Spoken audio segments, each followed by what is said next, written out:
Video अलिक लामो हुन सक्छ तर जानकारीमूलक छ, ध्यान दिएर सुन्नु होला, कहिलेकाहीँ काम लाग्न सक्छ।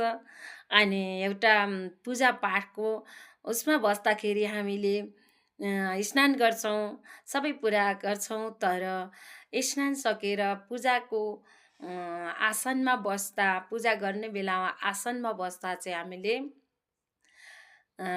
आचमन भन्ने गर्नुपर्छ। त्यो आचमनी कसरी गर्ने त भन्ने कतिपय साथीहरूलाई थाहा नहुन सक्छ, त्यसैले मैले यो भिडियो बनाएको हुँ। आचमनी कसरी गर्ने, थोरै बटुकोमा जल लिने कचौरामा, अर्थात् पञ्चपात्र होस्, चम्चा सहितै होस्, त्यस्तो भाँडामा जल लिने, त्यो जल दाहिने हातमा देब्रे हातले हाल्ने, अनि ओम केशवाय नमः स्वाहा अर्को ताली, ओम नारायण नमः स्वाहा अर्को ताली, ओम माधवाय नमः स्वाहा, अनि हात धुने, ओम गोविन्दाय नमः स्वाहा भनेर हात धुने। हात धुइसकेपछि अब हामी पूजामा बस्नको लागि योग्य भयौँ। यसरी बस्ने। अनि त्यो हात धोएको पानी र त्यो आचमनी कलशमा भएको पानी जल चाहिँ भगवानलाई चढाउन मिल्दैन। त्यो चाहिँ हामीले चलाएको हुनाले अपवित्र हुन्छ।